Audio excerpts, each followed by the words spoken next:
Azure Data Engineer certification consists of two exams, DP 200 and 201. Who this certification is for? What all data storage options are available on Microsoft Azure Cloud, and the percentage-wise exam topics for DP 200 and DP 201, and a free approximately 90-minute free class on how to become a certified Microsoft Azure Data Engineer. I'm going to cover all this in this episode. Welcome to another episode of weekly video series with me, Atul Kumar from Team K21 Academy, where we take you from complete beginner, that's Azure fundamentals, to associate, which is level 2, and expert, that's a level 3 certification. So today's episode is based on this associate certification targeted for data engineers, which is a level 2 exam. And for that, you need to write two exams, DP 200, which is for implementation of Azure data solutions, and DP 201, which is design of those data solutions. So first one, which is for implementation, and second one is for designing of data solutions, DP 200 and 201. And once you clear both the exams, then you get certification as your data engineer. Now, it's recommended to have a Azure Data Fundamentals. It's not mandatory, but if you have Azure Data Fundamental, which is DP 900, then it will be beneficial for you for DP 200. But you can also directly appear for DP 200 exam. So let's first see who this certification is for. Now, as per Microsoft, the Microsoft Azure Data Engineer role will be someone who is working with business stakeholders to identify and implement the data requirements, and then implementation and design of that using Azure Data Services. So the Azure Data Engineer will be responsible for all data related implementation task or design and implementation task on an enterprise that includes data storage service, ingestion, a service which is for both stream and batch type of data, transforming the data, and then implementing security both for in transit or for data at a rest security. The person will also responsible for data retention policies and how to access or get extract data from the external source and do ETL, which is extract transform load, or ELT, which is extract load transform. The Azure Data Engineer should also be responsible for various data stores on Microsoft Azure. So services like Azure Cosmos DB, Azure SQL Database for structured query language or SQL databases, Azure Synapse Analytics, which is a data warehouse solution, Azure Data Lake Storage, Azure Data Factory, Azure Stream Analytics, Azure Databricks, and the Azure Blob Storage. And we'll see all of that in a minute from exam topic point of view.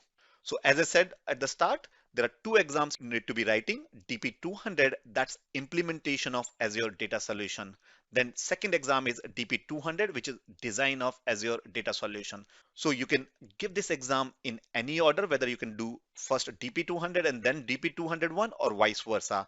And once you complete both the exams, then you're going to get third batch, which is Azure Data Engineer or Microsoft Certified Azure Data Engineer Level 2 Associate Certification. And whatever I'm going to discuss in today's episode, I'm also going to blog about it. So make sure you also go to k21academy.com/Azure DE11, where if anything changes since I've recorded this, it will be updated on our blog.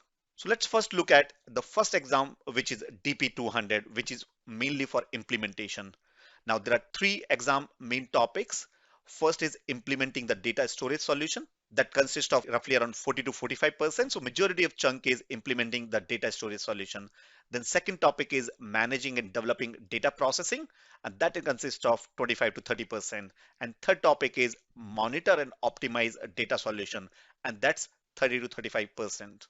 And within that, let's first look at the first topic, which is approximately 40 to 45% that consists of implementing the data storage solution.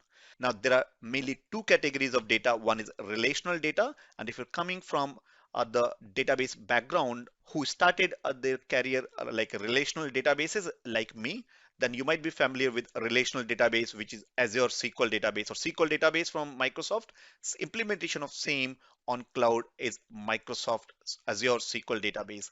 And there's a non-SQL or non-relational database for your unstructured or semi-structured database. So implementation of both a relational and non-relational databases. And then third topic is managing the data security. So if you look at from an implementation of both relational and non-relational data stores, if you see on right hand side, these are all the data store options. You have storage account, which is for low cost, high throughput data store for NoSQL data, like your images, your graphics, video files, your website, static container website, images, PDF documents, all those will come under NoSQL data stored under storage account. Then you have a data lake storage, which is again low cost, high throughput data store, again for NoSQL database, unlimited storage. This is again for big data kind of a workload. You have Azure Databricks, which is a Spark based cluster, mainly for fast processing of machine learning solutions. Then Azure Cosmos DB, which is a global distributed database, both for structured and unstructured data store. Azure SQL database, mainly for relational database for your structured query databases, mainly for transactional workload. Then you have Azure Synapse Analytics, that's a data warehouse solution, again for relational data. Then you have Azure Stream Analytics, which is fully managed event processing, mainly for IoT stream of data. Azure Data Factory, which is for batch movement, or you have batch data that you want to transform or run ETL or ELT for batch data. Then Azure HD Insight, which is a low cost, high throughput, again, NoSQL database. It suits mainly for Hadoop, Storm, or Kafka type of data stores. And then final, your data catalog, which is used as a documentation for your data store. So these all data storage options, implementation of all these different SQL and NoSQL databases. And then final topic is about managing the data security. And in that managing data security, you have a data masking where sensitive information is basically masked or obfuscated so that mainly for PCI, payment card industry, or sensitive information like your credit card details. And then you have the data encryption, which is both securing the data both at rest and data in motion, which is data in transit. And you have control or access control, authentication, authorization, policy-based access control, and the key vault or strong key vault management for encrypting the data both at rest and data in motion.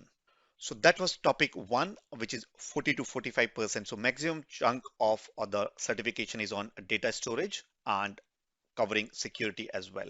Then second topic, which is around 25 to 30%, is all about data processing. And within data processing, there are two type of workload you have. Batch type of data processing, which is basically run at a scheduled interval, maybe on a daily basis or maybe on a monthly or annually basis. And second is the data processing for streaming data, which is constantly data coming in and you're processing that data. So what you do in data processing, you have raw data that comes, and then based on the different options available on Microsoft Azure, you have Azure Functions, you have Azure Databricks, you have cognitive services or different other tools to process the data. And then the data on the other side then stored in maybe a relational database or maybe a non-relational data store and a cleansed format which can be used for maybe a reporting purpose. So you develop the batch processing solution, which involves solutions like Azure Data Factory or Azure Data Breaks.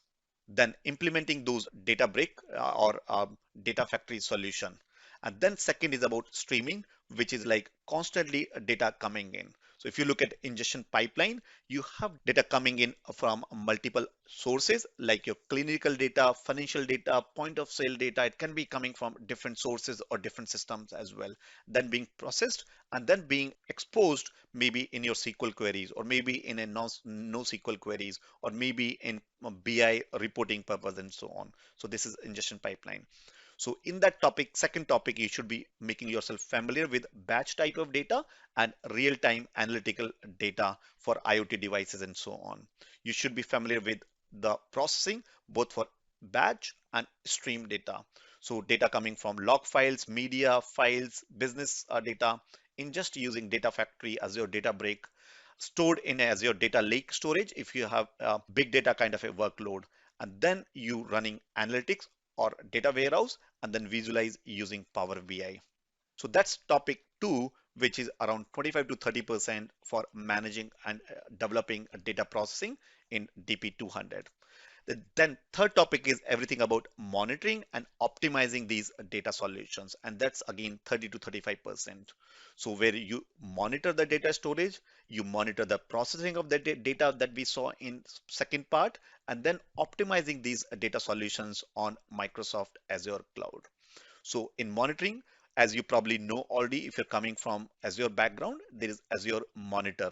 And so make sure you make yourself familiar with Azure Monitor, which will have monitors for like your log data, analytics data, business data, and all these data coming from various different stores for log and infrastructure data, and also from the data processing when the data is being processed by Azure Data Lake or Databricks and so other solutions, all those application and service monitoring log will go and feed into the Azure Monitor. And from there, you can run things like insights, analyze, visualize, and respond.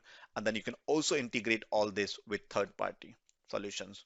So monitoring the relational database, your non-relational database, data lake, Synapse database, Cosmos DB, and then monitoring the alerts for jobs. Same thing is for data processing, uh, monitoring the jobs which are running for your Azure Data Factory or Databricks or Stream Analytics or and then configuring these alerts if you want to notify in case a job fails and so on.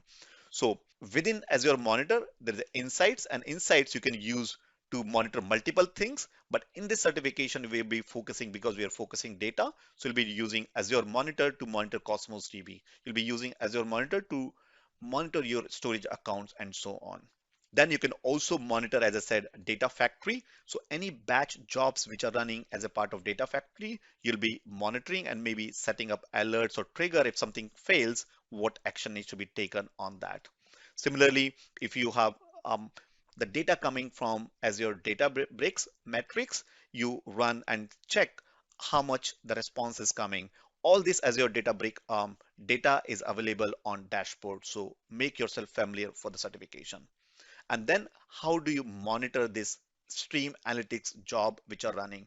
So when you schedule a job via stream analytics, you basically monitor based on the CPU, monitor based on runtime errors, monitor based on different type of errors and send alert or notify the either business user or the application manager. And then looking at metrics data, logging data, and setting up alerts. So that was log on monitoring data. Within that third topic, you have third, which is subtopic, which is optimizing. So optimizing the solution for blob storage or data log storage, SQL data warehouse database, so Cosmos DB or your SQL database. So this is all about third topic, which is 30 to 35%, which is about monitoring and optimizing data solutions. So just to do a quick recap for DP200, you have to understand three topics, which is implement data storage solution, 40 to 45%, manage and develop data processing, 25 to 30%, and then monitor and optimize data solutions, that's 30 to 35%. Maybe after finishing this video, maybe watch this one more time if I'm going a little bit faster. Then second topic or second exam that you need to clear in order to become a Azure data engineer is the designing your solution on for Azure Data Solution. So the 200 was for implementation, with 201 is for designing. And this is in this pretty much same topic, but we'll be focusing on designing of those. So how do you design that? Identify what is the right storage solution for you out of all the options that are available. So that's 40 to 45%. How do you design the data processing solution? Like, for example, how often you're going to run the data processing, what kind of a job you'll be running, what is the right optimal value or solution for you for data processing? That's 25 to 30%. And then designing the data security and compliance. So whatever you implemented here, now we are designing that 25 to 30%. So if you look at again, first topic, data storage solution or designing an Azure data storage solution, 40 to 45%. And in that, you'll be designing based on security. You'll be designing based on availability and recoverability requirement. You'll be designing based on performance and scalability requirement of customer. You'll be designing based on the operations or how a that particular company for which you're designing the solution, how do they run their operations? And so you, based on the requirements, based on all these requirements, you let customer decide what is the right solution. And so recommending the solution based on the requirement, both relational and non-relational data. That covers 40 to 45%. So all those things I said earlier, which you learned in implementation, you will be designing here and seeing what will be the right optimal solution for that. Then second topic, as we saw earlier, data processing. Now you're designing the data processing for this. So what kind of a architecture you're going to look like if you're doing business intelligence, your end-to-end business processes, you're mapping in here in the design. So things like as your real-time analytics, which one you're going to pick based on different solutions that are available on Azure, Microsoft Azure. So this is again Databricks. Earlier it was for stream analytics, which one? And then if it's a batch, what kind of a batch job you'll be running for Azure Data Factory. Now this is a real-time processing which might include multiple options, and you might have one or multiple solutions for that. So you might have IoT device unstructured data and clickstream or event-based unstructured data going into Azure HD Insight, which is a Kafka-based solution. And then you might be going using Azure Data Factory and so on. So make sure you become yourself familiar with what all the options are and how do you design that solution. This one is for IoT and data lake and stream analytics.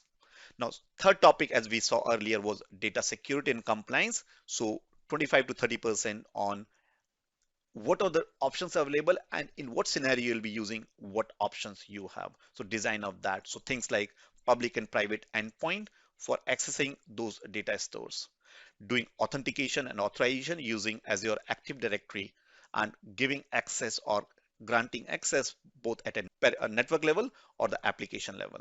So if you look at this is the security model which you might have seen in other certifications as well, but the core is data, and then from data you do application security, compute, which is the Linux or Windows machine on which your data solution is running, network solution, perimeter solution, identity and access management. So you need to look at all of this from a data security point of view, design the data solution both for from a security point of view, data in rest and data in transit. So that's 25 to 30%. So as I said, end-to-end application security as well as data security, much more focus on data security. Now, Microsoft Azure has a lot of security options. So which one you'll be protecting for what level? So you have a network watcher, which is for network level security, Azure Monitor, Security Center, and you're implementing or designing those solutions. So just to do a quick recap, from a DP 200 point of view, you'll be focusing on three topics, which is design, or it's a design heavy certification, which is designing the Azure data solution, Azure data processing, and Azure design for data security and compliance, which is 25 to 30%. Now let's quickly look at the exam basics. And again, this exam basics might change. So I highly recommend you to look at k21academy.com/Azure D11. If anything changes, we'll let you know. But you will get multiple choice questions. There will be scenario based questions as well as there'll be case studies as well. And you can give this exam either from home or remotely or by going to the Pearson VUE site. So you can do home as well. And some of the tips on giving it from home, again, we'll put it on the blog as well. But a lot of guys these days give exam from home, so you can give that exam from home. As I said, you might expect some performance-based testing, and what our students have told us that currently I'm recording it in November 2020 because of COVID, and because the workload on Azure Cloud is too much right now because of the huge demand, or whatever reason, right now people are not getting this performance-based testing, but make sure you prepare yourself for performance-based testing as well. Now, what we have done is we've put all of that, both whatever I've discussed in detail, in a step-by-step comprehensive 12-week program where we go from complete beginner, working with data store basics, data break, data storage, Cosmos DB, relational database, non-relational database, your streaming analytics as your data factory, data processing, security, batch, and design and architecture of all this, including security for both certifications as well as the hands-on lab put together in a step-by-step training program. So, and that training program comes with a extensive hands-on lab. So roughly around 40 hands-on lab in together, both DP200 as well as DP201 combined together. So around 21 lab on DP200 and around 19 labs on DP201, where DP201 labs are more scenario based or design related labs for that. Now, you can get all this in our step-by-step comprehensive training program. As I said, this is first one DP200, which consists of 9 modules, 35 plus lessons, 21 hands-on lab, and the most important is on-job support. We provide 1 year on-job support and we prepare you for the exam. So you will get some sample questions to prepare. And same thing for DP201. As I said, the most important is the more on-job support.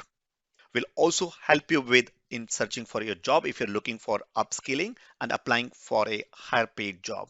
So we'll give you CV review tips and help you with interview questions and preparing you for the certification as well as for job and 1 year post job support.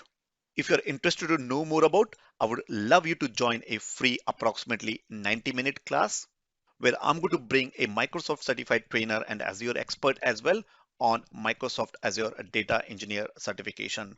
We'll cover a demo, and this is what we are going to learn in that free training. We'll learn who this certification is for, and why you must learn Azure Cloud specifically for data engineers. We'll look at data types, structured, semi-structured, unstructured, and then data stores like SQL, NoSQL, Cosmos DB, Data Lake, and brief about these.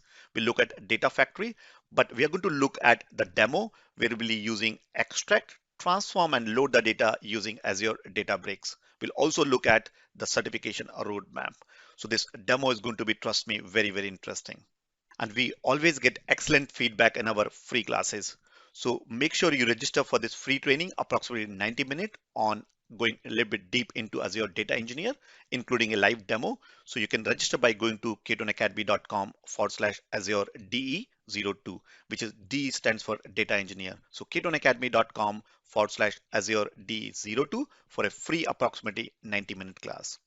With that, this is Atul from Team K21 Academy talking about Azure Data Engineer, which consists of 2 certifications, DP200 and 201. If you have any questions, don't hesitate to leave a comment. I'll definitely answer you wherever you're watching this, whether you're watching this on YouTube channel or you're watching on our blog, which is k21academy.com/Azure DE11. I'll see you next week with another episode on Microsoft Azure Cloud. Till then, take care.